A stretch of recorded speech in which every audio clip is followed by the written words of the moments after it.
Senior Science Officer Xal Thrix was cataloging bacterial cultures from the gas giant's upper atmosphere when the proximity alarms blared across the research station. His four-fingered hand jerked in surprise, shattering the specimen vial he'd been holding. Normally, he would have been upset about losing 3 weeks of careful cultivation, but the tone of the alarm silenced any such concerns. Unidentified vessel approaching from Sector 7, announced the station's AI in its melodic, calming voice, a stark contrast to the urgent flashing of crimson emergency lights. Thrix abandoned his laboratory and hurried to the command center, his long strides carrying him through corridors suddenly bustling with nervous activity. The station housed over 200 of the Galactic Federation's brightest scientific minds, representing 14 different species. None of them were soldiers. Station Commander Zevrath stood before the main view screen, her crystalline exoskeleton reflecting the emergency lights in dazzling patterns across the command center walls.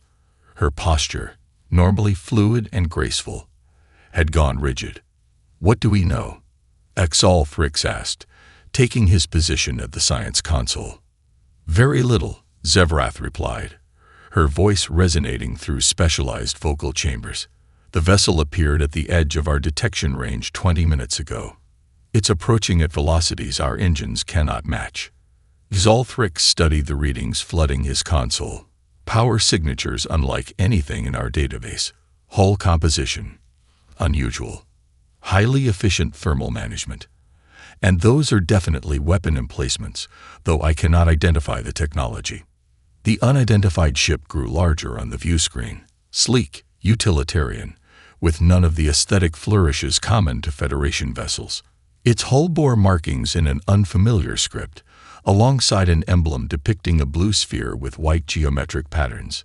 "Initiate first contact protocols," Zevrath ordered, following Federation procedure despite her evident concern. "Broadcast welcome messages on all standard frequencies. Prepare the ceremonial shuttle."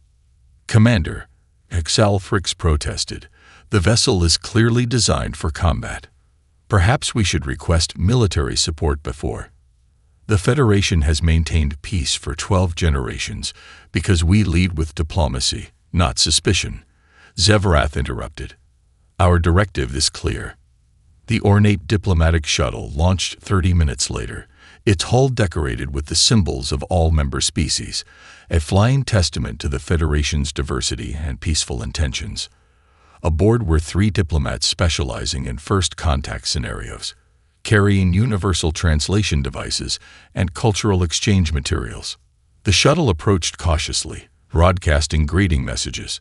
The mysterious vessel maintained its course, neither accelerating nor changing vector. "They're responding," exclaimed the communications officer, multifaceted eyes widening. "Receiving transmission." Before the message could be deciphered, the forward section of the alien ship suddenly erupted with brilliant flashes of light. The diplomatic shuttle's pilot panicked, executing an emergency evasive maneuver that sent the craft tumbling away on full thrusters. "They're firing on our delegation," shouted the tactical officer. Xal Thrix studied his readings in confusion. Energy signatures don't match any known weapon system. Radiation pattern is celebratory. That can't be right. But there was no time for further analysis. The diplomatic shuttle was already broadcasting emergency signals across all Federation channels. "Warning. A human warship is approaching at high speed. All vessels retreat to safe distance." Repeat. Unknown species designating themselves as human have responded to peaceful contact with aggressive action. "Warning. A human warship is approaching at high speed." On the view screen, the vessel, now identified as human in origin, continued its steady approach toward the station, additional lights now blinking across its hull in patterns that to Federation eyes appeared random and threatening. Zevrath's voice was steady but urgent as she opened a channel to Federation Command. "This is Research Station Harmony. We have first contact with a previously unknown species. Situation critical. Request immediate military assistance." Captain Alina Reyes stood on the bridge of the UES Intrepid, her proud posture faltering as she watched the alien shuttle's erratic retreat on the main view screen. The celebratory atmosphere that had filled the bridge moments earlier evaporated instantly. "What just happened?" she demanded, turning to face her bridge crew. Lieutenant Commander Marcus Wong, tactical officer and second-in-command, looked up from his console with bewilderment etched across his features. "Captain, they're treating our ceremonial flares as if they were weapons fire. Their shuttle is broadcasting some kind of emergency signal." The traditional first contact celebration, bright magnesium flares launched into space to mark humanity's arrival in a new sector, had been standard protocol since Earth's first extrasolar missions. The vibrant display was meant to demonstrate peaceful intentions through shared beauty rather than aggressive posturing. Dr. Kato Chen, the ship's diplomatic specialist and xenolinguist, frantically reviewed data at his station. Sweat beaded on his forehead as his fingers flew across the interface. "Our translation algorithms misinterpreted their initial greeting as a threat assessment," he reported, his voice tight with concern. "And they've clearly misunderstood our celebration as an attack." Chief Engineer Sofia Ramirez looked up from the engineering station. "Could be a cultural thing, Captain. Maybe bright lights mean something different to them. A challenge or warning. Or maybe they're just really jumpy," suggested Lieutenant Navarro at the helm, his eyes never leaving his controls. Reyes moved to Chen's station, reviewing the communication logs. "Can we clear this up? Send them a proper translation." Chen shook his head. "I'm trying, but they've stopped responding to our signals. They're only broadcasting outward now, not receiving." "Captain," Wong interrupted, his voice suddenly formal. "Multiple vessels appearing at the edge of our sensor range. Fast-moving. Their energy signatures matched the research stations, but with significantly higher output levels." The view screen shifted to show a tactical display of the surrounding space. Dozens of ships were converging on the Intrepid's position from multiple vectors. "Weapons systems?" Reyes asked. "Powered but not locked on us yet," Wong replied. "They're taking defensive formations." "How many?" 27, 32. Still counting, Captain. They're continuing to arrive." Reyes returned to the command chair, her mind racing through options. First contact situations were delicate under ideal circumstances. This was rapidly becoming the opposite of ideal. "Dr. Chen, keep working on that translation. Priority 1 is fixing this misunderstanding," she ordered. "Lieutenant Navarro, maintain position. No sudden movements that might appear aggressive. Commander Wong, passage scans only. I want to know what we're dealing with, but don't give them any reason to think we're targeting them." "Captain," Chief Ramirez called out, "they're using some kind of scanning technology I've never seen before. It's passing right through our standard shields like they aren't even there." On the view screen, the alien fleet continued to grow in number. The vessels varied in size and configuration, suggesting multiple design philosophies, but all displayed the same flowing, artistic aesthetic, a stark contrast to the utilitarian functionality of the Intrepid. "They're hailing us," Chen announced suddenly. "I think I can translate enough for basic communication." On screen, Reyes commanded, straightening her uniform and adopting a diplomatic posture. The view screen flickered, then displayed an alien command center. The being centered in the image had a crystalline exoskeleton that refracted light in dazzling patterns. When it spoke, the translator rendered its harmonics into stilted English. "Unknown vessel, you have committed act of aggression against Galactic Federation diplomatic mission. Identify purpose and intent immediately." Reyes stepped forward. "This is Captain Elena Reyes of the United Earth ship Intrepid. We fired ceremonial flares, not weapons. This is a serious misunderstanding." The translation must have failed again because the alien commander's posture became even more rigid. "Deception will not be tolerated. Your vessel is surrounded. Power down weapons systems immediately, or we will be forced to neutralize threat." The bridge fell silent as external screens showed dozens of Federation vessels, now in attack formation around them, weapons systems fully powered. "Well," Rice said quietly, "this is going to be one hell of a first contact story, if we survive to tell it." The Federation War Council chamber had been carved from a living asteroid over 9 centuries ago, its walls embedded with bioluminescent organisms that pulsed in patterns meant to encourage calm deliberation. Today, the ancient chamber saw little calm as Admiral Voskal paced its circular floor. "Display the human vessel again," he commanded, his voice resonating from 3 separate vocal chambers. The holographic projection materialized in the center of the chamber, showing the UES Intrepid in remarkable detail. The Federation's scans had penetrated most of the ship's outer systems, though certain sections remained frustratingly opaque to their sensors. Science Director Pelthran manipulated controls on her data terminal. A new hologram appeared beside the ship, a 3-dimensional model of human physiology based on limited scan data.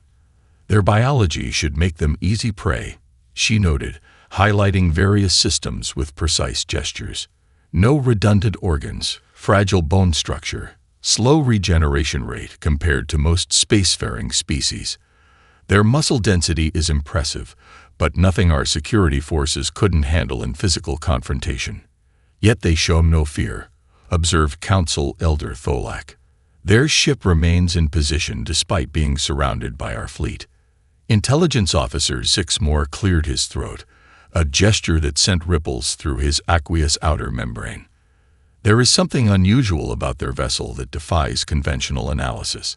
It operates with a crew of only 276 individuals, while our comparable ships require thousands." The council chamber filled with murmurs of disbelief. "Impossible," stated Admiral Voskal. "No species can maintain such complex systems with so few operators." "Our scans confirm it," Zixmore insisted. "They appear to have automated many functions we consider too critical for mechanical control." A tone chimed, interrupting the discussion. Fleet Commander Rix Ven's image appeared on the central communication array. "Admiral, we deployed standard electromagnetic disabling pulses as ordered. The human vessel's systems should have been rendered inoperative for at least 12 standard cycles." "And?" Voskal prompted, sensing bad news. "They remain fully operational. Our pulse had no discernible effect." "Impossible," exclaimed Science Director Pelthran, rising from her seat. "Every known technology is vulnerable to our disabling fields. Their shielding should have collapsed immediately." From the shadowed edge of the council chamber, a voice spoke for the first time. Commander Vorlath, head of xenobiological research, had been so quiet that many had forgotten his presence. "Perhaps," he suggested, stepping forward, "we should consider what we know about their likely evolution." The council turned toward him, expressions ranging from curiosity to dismissal. "Explain," ordered Admiral Voskal. Vorlath gestured toward the human biological model. "These beings show signs of evolving on what we would classify as a death world. Their skeletal structure suggests a high-gravity environment. Their visual range and epidermal properties indicate a planet bathed in radiation we would consider harmful. Their respiratory system processes corrosive gases that would damage most Federation species." He approached the hologram of the human ship. "They don't have natural armor or regenerative abilities because they built their defenses instead. Their entire evolutionary history would be one of engineering solutions to survival challenges rather than developing biological adaptations." A heavy silence fell over the council chamber as the implications became clear. "You're suggesting," Elder Tholak said carefully, "that these humans are dangerous not despite their biological limitations, but because of them." "Precisely," Vorlath confirmed. "Our Federation evolved through cooperation and specialization, each species developing particular strengths that complement the others. But these humans," he studied the ship hologram with newfound respect, "they had to become problem solvers to survive. Their greatest adaptation isn't physical at all." Admiral Voskal returned to his seat, his posture revealing deep concern. If their immunity to our disabling technology is any indication, we may find conventional tactics equally ineffective. The communication array chimed again. Fleet Commander Rick Sven appeared, his facial patterns displaying alarm. "Admiral, the human vessel is moving. Execute Epsilon maneuver on my mark," Captain Rice commanded, her voice steady despite the tension filling the Intrepid's bridge.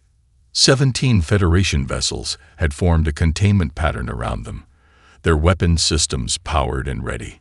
"Captain, are you sure about this?" Lieutenant Commander Wong asked quietly. "We've never tested the thrusters at this output under combat conditions." "We're not waiting around to be dissected, Commander," Rice replied. "Mark." Lieutenant Navarro's fingers danced across the helm controls. The Intrepid dropped into a sudden dive that no Federation tactical system could have predicted, the ship's engines flaring with sudden brilliance as it accelerated toward the system's inner asteroid belt.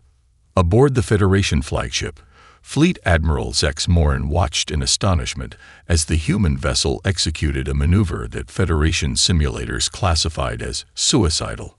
The G-forces alone should have rendered the crew unconscious if not killed them outright. "Pursuit course," he barked, his upper eye ridge flushing deep purple with agitation. The Federation fleet responded immediately, their elegant vessels breaking formation to chase the human ship. What should have been a brief pursuit instead became an exercise in escalating frustration for the Federation commanders. The Intrepid skimmed the radiation belt of a gas giant, using the electromagnetic interference to confuse Federation sensors. When 3 Federation cruisers attempted to cut off its escape route, the human vessel performed a roll maneuver that subjected its hull to gravitational stresses that should have torn it apart, yet it emerged unscathed. "How are they doing this?" demanded Admiral Zex Morin, watching as the Intrepid disappeared again, this time diving into a dense molecular cloud that shrouded part of the system. His executive officer, Commander Beltrix, studied the tactical display with a mixture of professional interest and personal concern. "They're not following any established tactical doctrine that we can identify. Each maneuver appears improvised, adapting to the specific conditions of the moment, rather than executing pre-programmed evasion patterns." 5 hours into the pursuit, Federation tactical officers were struggling to maintain focus. Their species' cognitive structures relied on pattern recognition and predictive protocols. The human ship's seemingly random trajectory changes taxed their neural pathways in ways their evolution had never prepared them for. "Pull back secondary vessels," Zex Morin ordered finally. "Maintain pursuit with primary group only. The rest need recovery time." Inside the Intrepid, the atmosphere was surprisingly different. Despite the high-stress situation, the bridge crew operated with practiced efficiency. In the tactical center adjacent to the bridge, Lieutenant Commander Wong coordinated with engineering and navigation teams, mapping Federation pursuit patterns and identifying weaknesses. "They rely on predictive algorithms," he reported to Captain Reyes. "Their tactics assume we'll follow optimal escape trajectories. When we don't, their response time lags by approximately 3 seconds. Reyes nodded. "So we keep being unpredictable. Navarro, program the next 6 maneuvers to deliberately contradict standard evasion protocols." Chief Engineer Ramirez appeared on the bridge communication screen, her face smudged with coolant residue. "Captain, engines are running hot but stable. The thrust vectoring modifications we installed at Jupiter Station are proving their worth." "Good work, Chief. We'll need everything she's got." As the pursuit entered its 3rd day, Federation commanders reported an alarming development to Admiral Zex Morin. "Sir, the human maneuvers are becoming more effective, not less," reported Tactical Officer Jeb Tall. "They appear to be learning from each encounter, adapting their techniques to specifically counter our pursuit strategies." Zex Morin's lower set of eyes studied the tactical display while his upper pair focused on the officer's report. No species can tolerate such cognitive strain for such an extended period. Their minds would fracture from the constant improvisation and stress. Nevertheless, Commander Beltrix observed, "The evidence suggests they are not only tolerating it but excelling under these conditions." In the privacy of his command chamber, Admiral Zexmorin reviewed footage of the pursuit thus far. The human vessel's movements displayed a kind of brutal elegance, efficient, purposeful, without the aesthetic considerations that Federation ships incorporated into even their combat maneuvers. "What are you?" he murmured to the image of the Intrepid as it executed yet another impossible vector change. "And what kind of evolution produces a mind that thrives in chaos?" Dr. Cato Chen's eyes burned from fatigue as he worked through his third consecutive shift. The stimulant warnings from the ship's medical system flashed insistently on his console, but he dismissed them with an irritated gesture. After 72 hours of continuous work, he had finally cracked enough of the Federation's communication protocols to understand their fundamental societal structure. "Captain," he reported over the ship's comm system, his voice ragged with exhaustion, "I've made a breakthrough with the Federation's language and cultural database." Captain Rice's voice came through clearly despite the ongoing evasive maneuvers. "What have you found, Doctor?" Chen pulled up his findings on the main screen. "The Federation evolved through cooperation, not competition. According to what I've decoded, their homeworlds would be classified as paradise planets by Earth standards, stable climates, limited predators, abundant resources. Most of their member species never experienced an ice age, meteor impact, or even significant climate variation. That explains a lot about their tactics," Rice replied thoughtfully. "They lack adaptability because they never needed it." Chen nodded, though the captain couldn't see him. "Exactly. Their evolution rewarded specialization and harmony rather than versatility. Their technological development followed the same path. Elegant, standardized, perfectly suited to stable conditions. But completely unprepared for the unexpected," Rice concluded. Meanwhile, deep within the Federation's Central Archive Station, Commander Vorlath had secluded himself in a restricted research terminal.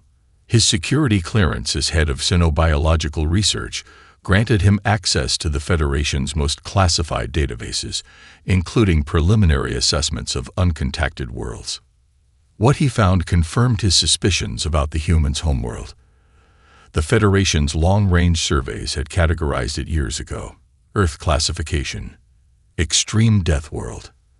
Average planetary axial tilt: 23.5 degrees, creating wildly variable seasons that would drive most Federation species to madness.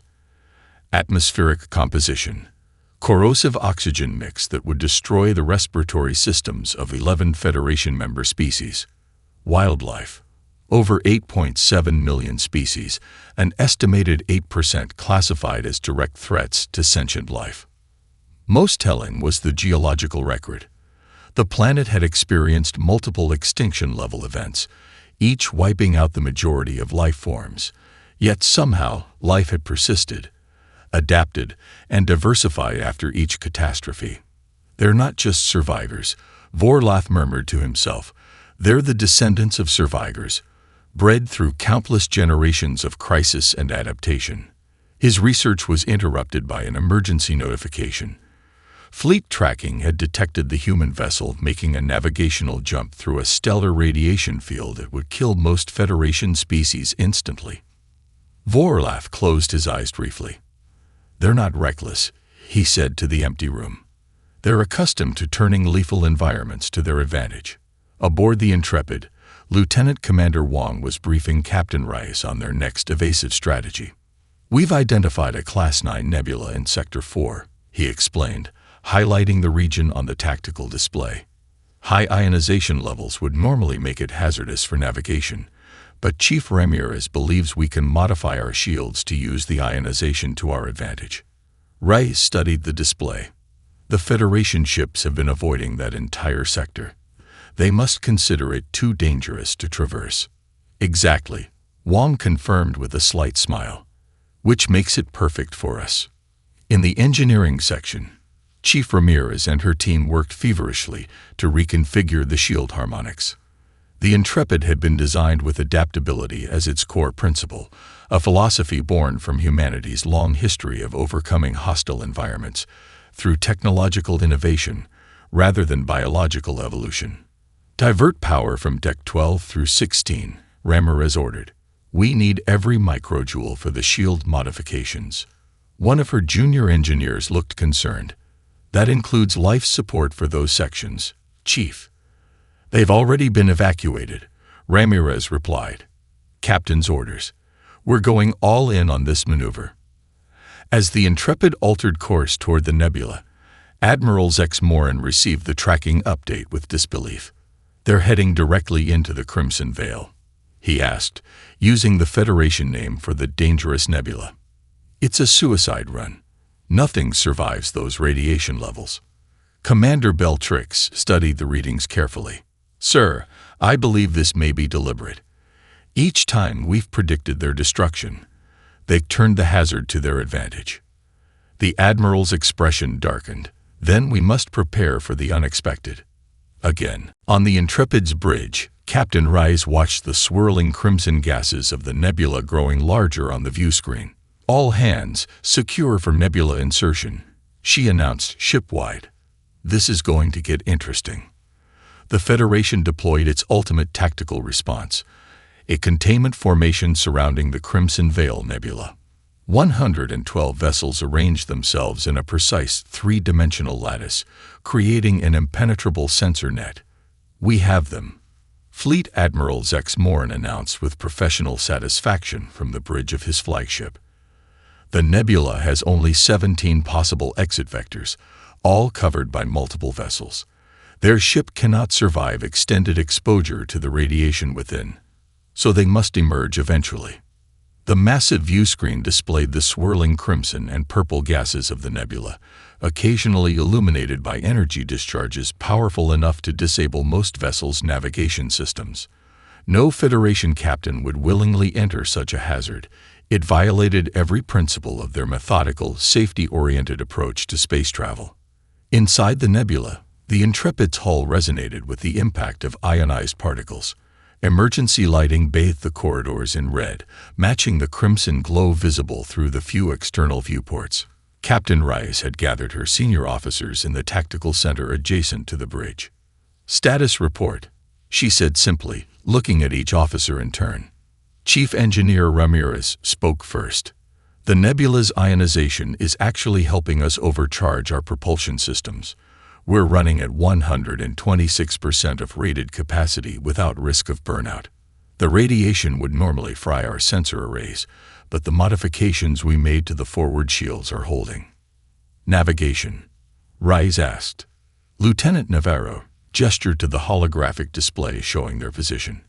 Conventional navigation is impossible, but we've mapped enough of the energy currents to plot a viable course through the densest regions. If we follow the ionization eddies, we can actually use them to propel us faster than our engines alone could manage. Tactical assessment. Lieutenant Commander Wong manipulated the display to show the Federation fleet's positions. They've established a standard containment formation with overlapping sensor coverage of all standard exit vectors. He smiled slightly. Their formation assumes we'll follow conventional evasion protocols and exit along one of these predicted paths. Rice nodded. Then we don't. She studied the tactical display for a moment. Options. Ramirez grinned. We could execute a full power burn that would exceed our engine's normal tolerances, using the nebula's own energy to boost us. It would be rough on the ship, but we could punch through an unexpected vector before they could reposition. Another option, Wong offered, would be to power down completely, appearing dead in space, then suddenly reactivate on a direct course toward their command ship. They'd never expect a deliberate collision course. Rice considered both suggestions. Let's combine them. Power down all systems except life support. Make them think the nebula has disabled us. Once their sensors confirm our dead status, we execute the burn on a collision course with the flagship. Outside the nebula, Admiral Zex Morin received the sensor update with concern. The human vessel's energy signature is fading, reported his sensor officer. They may have suffered catastrophic system failure. Or it's another deception, Beltrix suggested. We should maintain full alert status. For 6 hours, the Federation fleet maintained their containment formation, sensors probing the nebula for any sign of the human ship. Finally, a faint energy signature appeared near the nebula's edge. "We've located them," the sensor officer announced. All systems appeared disabled. "They're drifting with the nebula's currents toward exit vector 7. Zex Morin studied the readings. "Dispatch recovery vessels. We'll take their ship intact for study." Without warning, the Intrepid's energy signature flared to life with an intensity that temporarily blinded Federation sensors. When the readings cleared, the human vessel was accelerating directly toward the Federation flagship at speeds that violated safety parameters by several orders of magnitude. "Collision course," shouted the tactical officer. "Impact in 47 seconds." Federation commanders, having never encountered an enemy willing to risk mutual destruction, broke formation in panic. The flagship itself executed an emergency maneuver that stressed its inertial compensators beyond design limits, causing system failures throughout the vessel. The resulting chaos in the Federation fleet created gaps in their sensor coverage. By the time they re-established their tactical awareness, the Intrepid had slipped through their formation, leaving behind confusion and a growing seed of doubt among Federation leadership. From the bridge of the Intrepid, Captain Rice watched the Federation vessels scrambling to regroup on the main view screen. "Report," she ordered. "Engines at 87% and cooling," Ramirez reported from engineering.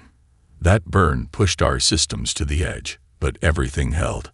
We'll need some maintenance once we reach safety, but nothing critical."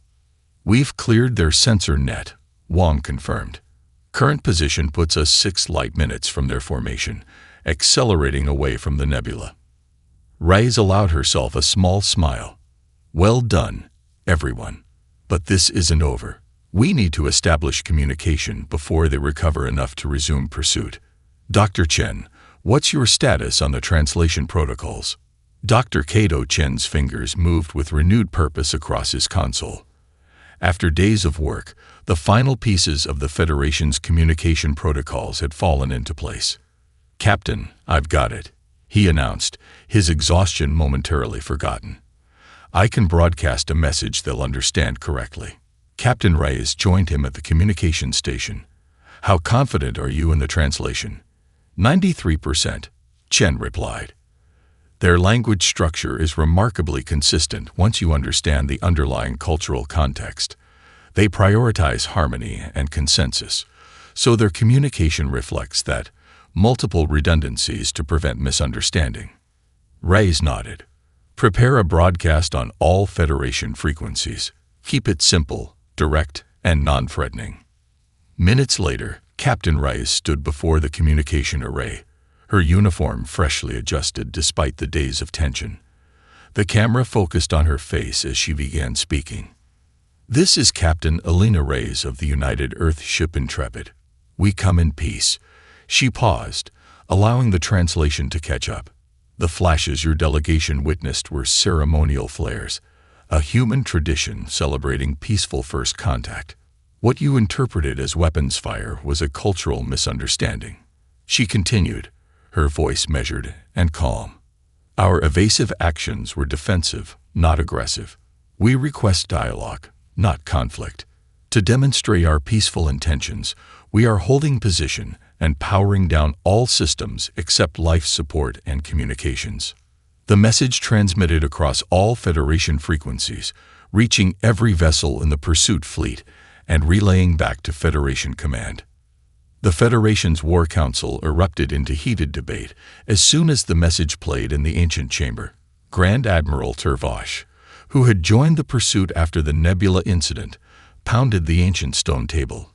"Deception," he thundered, his gill-like respiratory structures flaring with emotion. "They're buying time to bring reinforcements or repair their systems." Science Director Pelfrand shook her head, sending ripples through her crystalline exoskeleton. "Our long-range scans detect no other vessels within 50 light-years. If they have reinforcements, they are too distant to affect the current situation. Their ship has demonstrated capabilities beyond our tactical projections, added Fleet Admiral X Morin. Yet they have not fired a single weapon, despite multiple opportunities. Commander Vorlath, now identified as a dissident voice in the Council, stepped forward. With a gesture, he accessed the central display system. With respect, Grand Admiral, I believe the humans are telling the truth. He projected his research findings onto the holographic display. My analysis of their planet's conditions, combined with their behavioral patterns during the pursuit, suggests a species that evolved under unique pressures. The display showed Earth's geological and climatological history, a planet in constant flux, with shifting continents, ice ages, and multiple extinction events. Humans developed on a world where change was the only constant, Vorlath explained.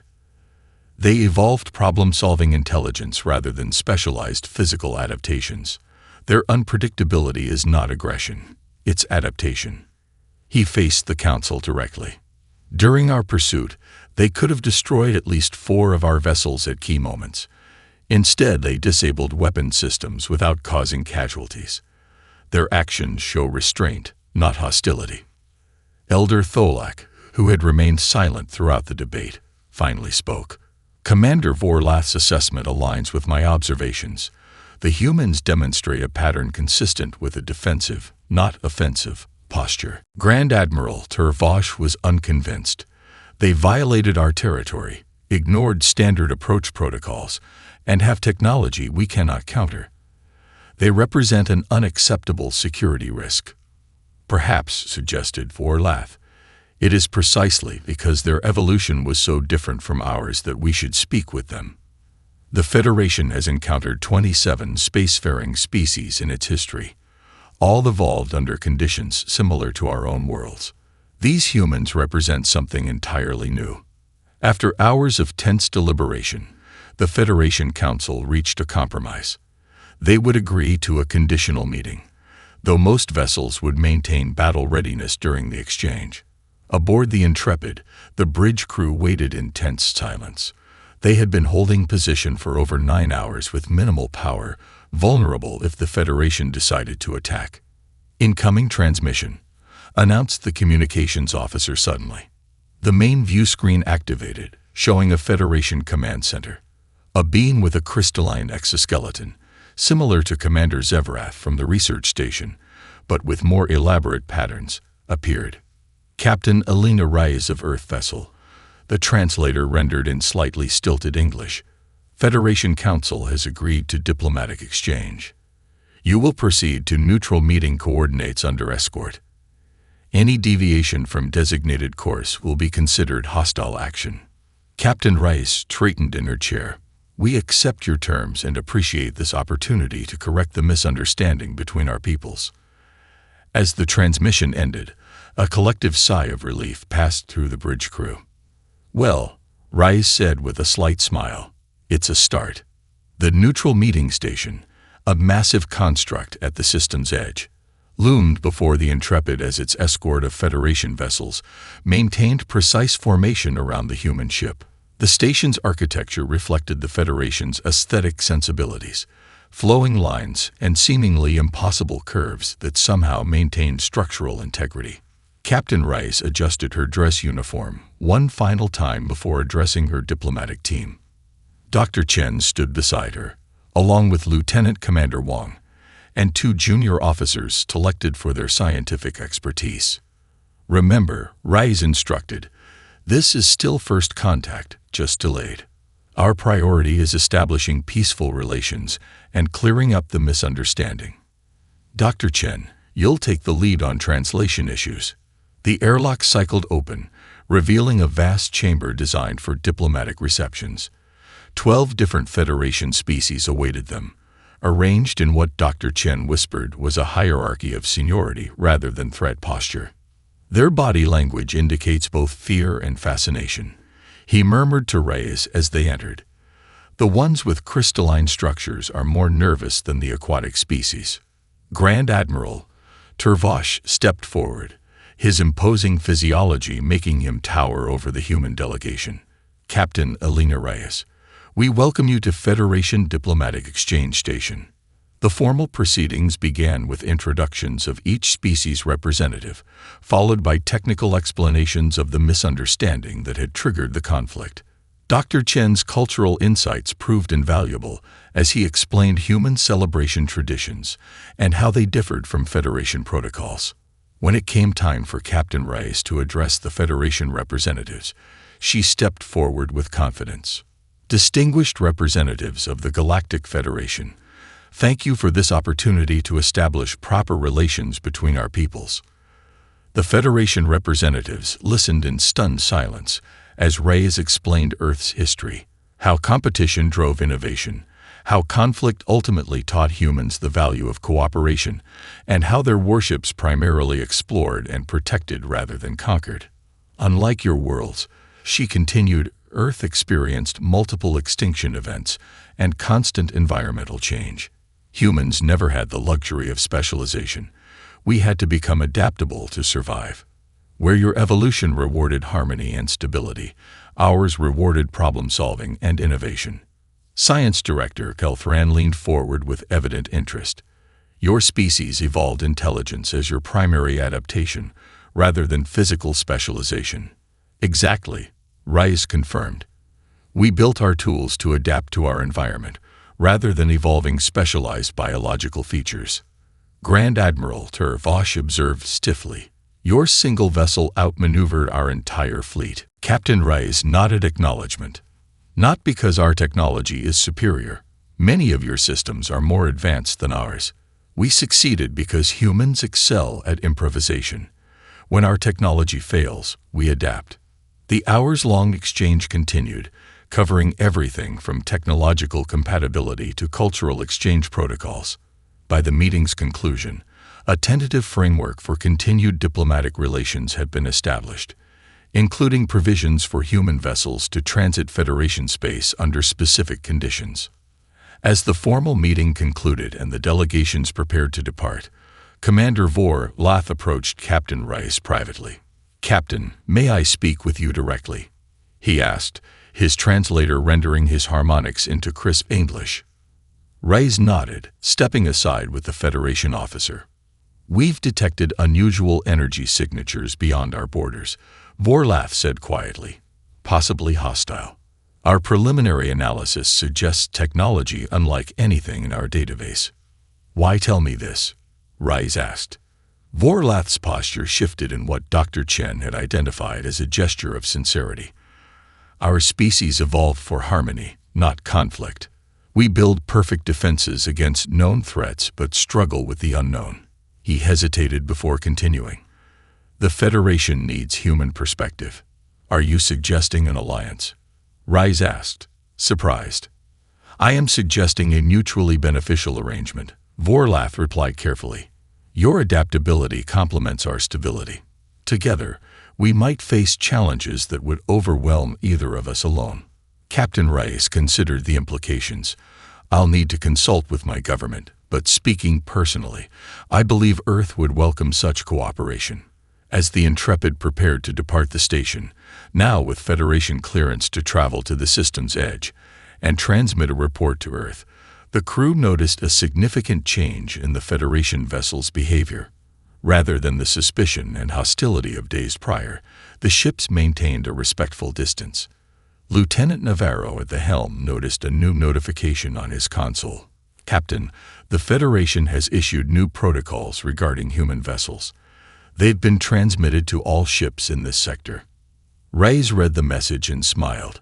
The new protocol flashed across all Federation communication channels. When human warships approach, clear their path. They're not the threat we should fear. They're the allies we desperately need. As the Intrepid set course for the designated communication point, Captain Reyes recorded her final log entry on the incident. First contact with the Galactic Federation has been established. After initial misunderstanding and conflict, we've reached a preliminary diplomatic arrangement that may lead to a formal alliance. The Federation possesses technology and resources beyond Earth's current capabilities, while we offer perspective, and adaptability their stable evolution never developed. Together, we may face challenges greater than either could overcome alone. I am recommending immediate diplomatic follow-up to explore this unexpected opportunity." She paused, then added with a slight smile, "And a revision to our first contact protocols. Perhaps launching celebratory flares isn't the best way to say hello after all."